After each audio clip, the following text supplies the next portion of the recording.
ભાવનગર જિલ્લાના તળાજા તાલુકામાં SIT special investigation ટીમની ટીમે ત્રાટકીને કાર્યવાહી હાથ ધરી હતી। આ કાર્યવાહી દરમિયાન તળાજા પંથકમાંથી એક આરોપીને ઝડપી લેવામાં આવ્યો હતો અને તેને મેડિકલ ચેકઅપ માટે ભાવનગરની સરકારી હોસ્પિટલમાં લાવવામાં આવ્યો હતો।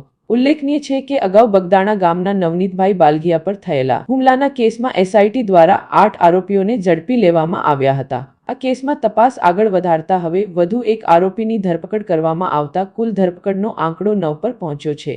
એસઆઈટી દ્વારા કેસને લઈને ઊંડાણપૂર્વક તપાસ ચાલુ રાખવામાં આવી છે અને અન્ય સંડોવાયેલા લોકો સામે પણ કડક કાર્યવાહી કરવામાં આવશે તેવી સંભાવના વ્યક્ત કરવામાં આવી રહી છે।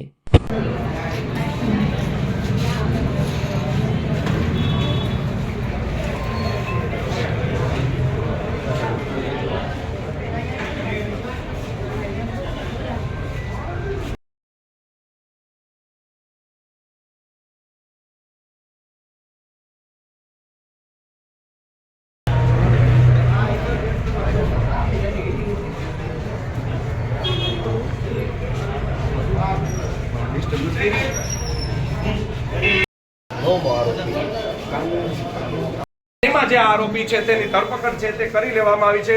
અગાઉ પણ 8 આરોપીની આ કેસમાં ધરપકડ કરવામાં આવી હતી, જેમાં રાજુ કાવડિયા, રાજુ ભમર, આકુ ભમર, વિરેન્દ્રસિંહ પરમાર, સતીશ વનાળિયા, ભાવેશ ચલાણા, પંકજ મેર, વીરુ શેરડા નામના 8 વ્યક્તિની ધરપકડ કર્યા બાદ આ 9મા વ્યક્તિની છે તે ધરપકડ છે તે એસઆઈટી હવે કરી લીધી છે। સાથે જો વાત કરવામાં આવે તો એસઆઈટીએ પણ તપાસનો ધમધમાટ છે તે શરૂ કરી દીધો છે અને એક પછી એક સ્થળે છે તે દરોડા કરી રહ્યા છે અને તમામ જે આરોપી આની સાથે જે સંકળાયેલા છે આ કેસમાં તેની ધરપકડ કરી રહ્યા છે।